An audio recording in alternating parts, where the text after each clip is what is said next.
Everyone, welcome to my YouTube channel. I am Simran Thapar. आज मैं Delhi university के पीएचडी एंट्रेंस एग्जाम के 2017 के कुछ क्वेश्चंस डिस्कस करूंगी। फर्स्ट क्वेश्चन कॉम्प्लेक्स एनालिसिस से है।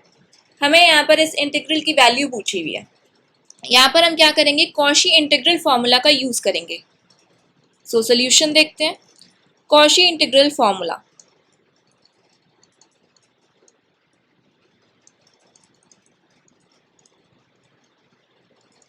कॉशी इंटीग्रल फॉर्मूला क्या कहते हैं कि अगर कोई फंक्शन एफ जेड एनालिटिक है inside and on a simple closed curve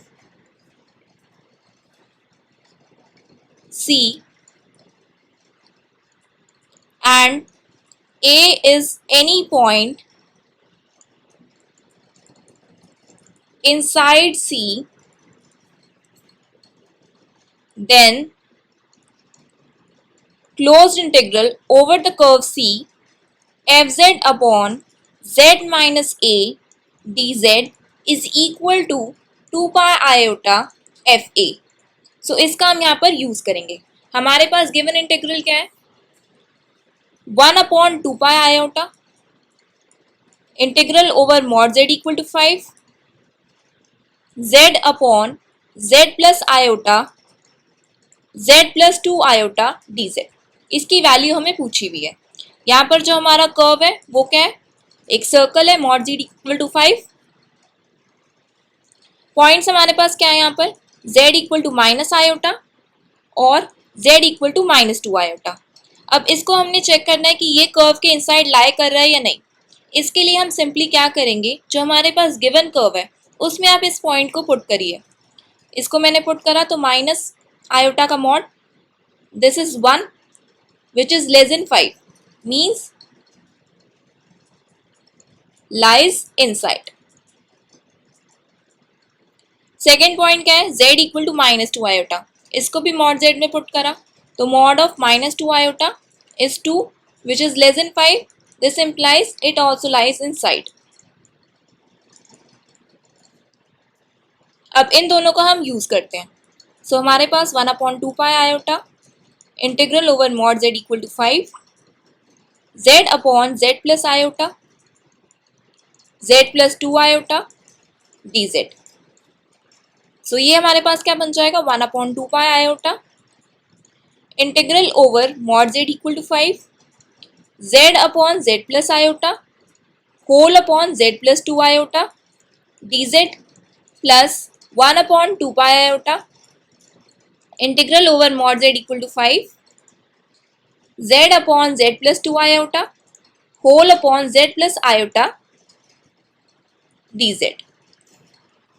सो इस केस में आप देखेंगे तो यह हमारे पास यहाँ पर a क्या है, minus 2 iota. So this will become 1 upon 2 pi iota into 2 pi iota. a minus 2 iota है, उसको हमने यहाँ पर न्यूमरेटर में पुट करना है, minus 2 iota upon minus 2 iota plus iota, that will B minus iota plus 1 upon 2 pi iota into 2 pi iota. यहाँ पर हमारे पास ए पॉइंट क्या है, माइनस आयोटा, न्यूमरेटर में पुट करना है तो minus iota upon minus iota plus 2 iota, that will B iota. So simplify करते हैं, यहाँ से 2 पाई आयोटा कैंसिल आउट हो जाएगा, ये माइनस यहाँ से कैंसिल हो गया, आयोटा भी कैंसिल हो गया, तो यहाँ से हमें 2 मिला। 2 पाई आयोटा यहाँ से कैंसिल हो गया, आयोटा भी कैंसिल हो गया और माइनस 1, तो ये हमारा आ रहा है 1। अब ऑप्शन जाके हमने देखा तो यहां से हमारा करेक्ट आ रहा है option A. So answer for this question is option A. Late us discuss next question. ये क्वेश्चन रियल एनालिसिस से है। हमें यहाँ पर रेडियस ऑफ कन्वर्जेंस फाइंड करना है इस गिवन पावर सीरीज का। सो पावर सीरीज हमें किस फॉर्म में गिवन होती है, हमेशा series n equal to 0 to infinity an x to the power n। यहाँ पर आप कंपेयर करेंगे तो an हमारा क्या है, n फैक्टोरियल। हमें रेडियस ऑफ कन्वर्जेंस निकालना है, उसके लिए हम क्या फॉर्मूला यूज करेंगे, 1 upon R is equal to limit n tends to infinity an plus 1 upon an। So limit n tends to infinity n+1 factorial upon n factorial. So limit n tends to infinity. Factorial को हम किस तरीके से लिख सकते हैं? n+1 into n factorial upon n factorial. n factorial cancel हो गया न्यूमरेटर और डिनोमिनेटर से. हमारे पास ये क्या आ गया? इन्फिनिटी. तो हमारे पास आया है 1/r is equal to infinity. अब रेडियस ऑफ कन्वर्जेंस जो कि हमारा r होता है ये हमें निकालना है. तो ये हमारा क्या हो जाएगा यहाँ से? 0. So our required radius of convergence is 0. Options जाके हमने ऑब्जर्व करा तो हमारा करेक्ट आ रहा है option C. So answer for this question is option C. Let us discuss next question. ये क्वेश्चन ग्रुप थ्योरी से है. इसमें हमें क्या निकालना है? द नंबर ऑफ साइलो 7 सब groups of a group of order 28. यहाँ पर हम क्या करेंगे? हम साइलो थर्ड थ्योरम का यूज करेंगे. सो साइलोस थर्ड थ्योरम वो क्या कहती है कि अगर G एक फाइनाइट ग्रुप है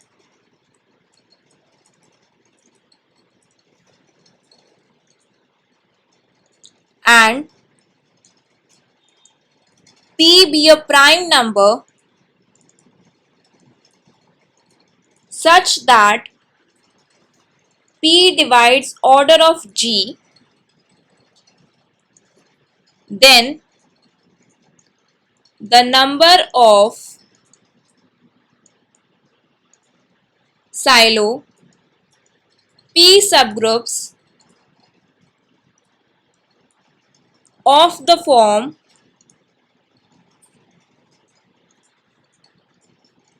1 plus Kp, where K is some non-negative integer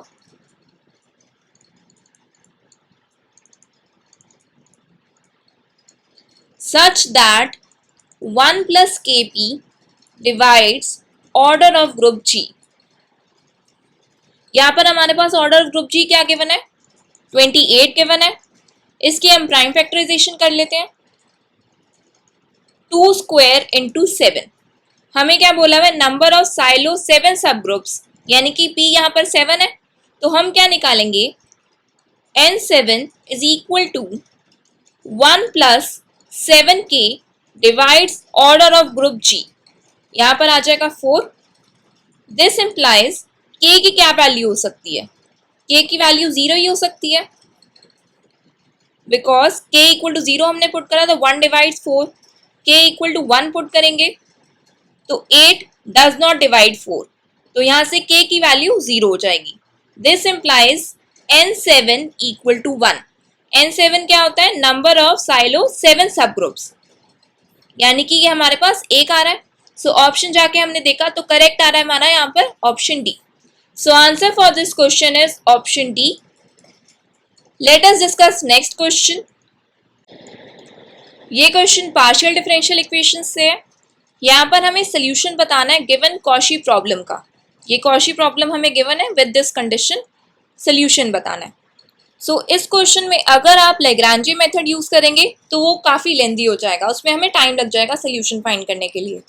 इस क्वेश्चन को मैं आपको ट्रिक से बताऊंगी, ये काफ़ी इजीली हो जाएगा.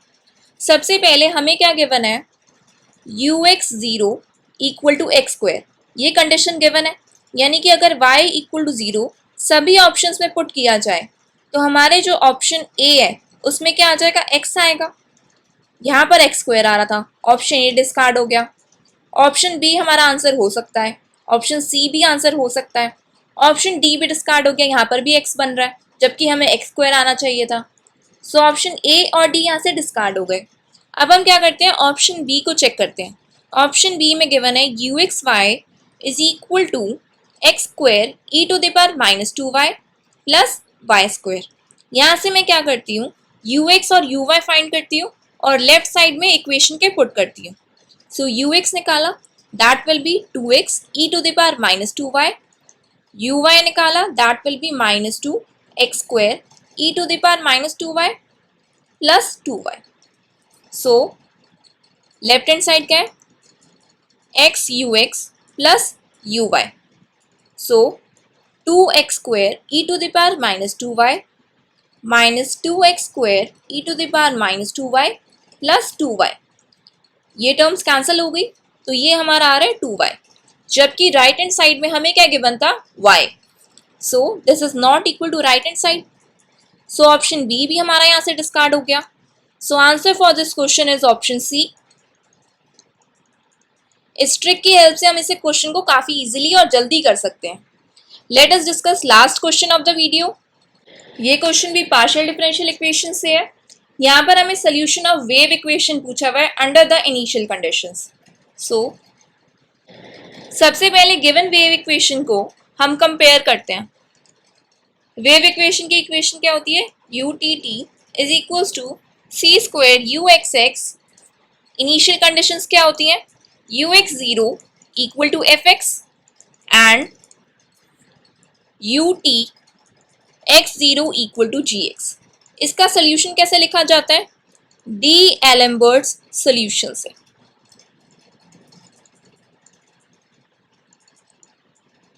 which is given by uxt is equals to 1 upon 2 f x plus ct plus f x minus ct plus 1 upon 2c integration from x minus ct to x plus ct gs ds. So fx हमारे पास यहाँ क्या है? X square, g x is sine x. So यहाँ पर हम put कर देते हैं. सी हमारे पास एज इट इज है. So 1 upon 2 x plus c t का square plus x minus c t का square plus 1 upon 2 c integration from x minus c t to x plus c t. G x function क्या है? Sine x. So sine s d s is equals to 1 upon 2 a plus b का whole square open कर देते हैं. X square plus c square t square plus 2x c t plus x square plus c square t square minus 2x c t plus 1 upon 2 c. Sine s का integration क्या हो जाएगा? Minus cos s. Limits कहाँ से हैं? X minus c t to x plus c t. यहाँ पर हमारा 2x c T cancel out हो गया. सो हमारे पास ये क्या बन जाएगा? फर्स्ट ब्रैकेट से x square plus c square t square plus 1 upon 2 c minus cos x plus c t plus cos x minus c t. इसको सिंप्लीफाई करने के बाद हमारे पास क्या आ जाएगा? X square plus c square t square plus 1 upon c sine x sine c t. यहाँ पर कुछ नहीं करना, कॉस ए प्लस बी और कॉस ए माइनस बी का फॉर्मूला ओपन करना है. उसके बाद सिंप्लीफाई करने के बाद हमारे पास ये आ जाएगा. अब जाके हमने ऑप्शंस चेक करें. सो हमारा यहाँ से करेक्ट बन रहा है option B. So answer for this question is option B. Thank you for watching my video. Please like, share and subscribe my channel.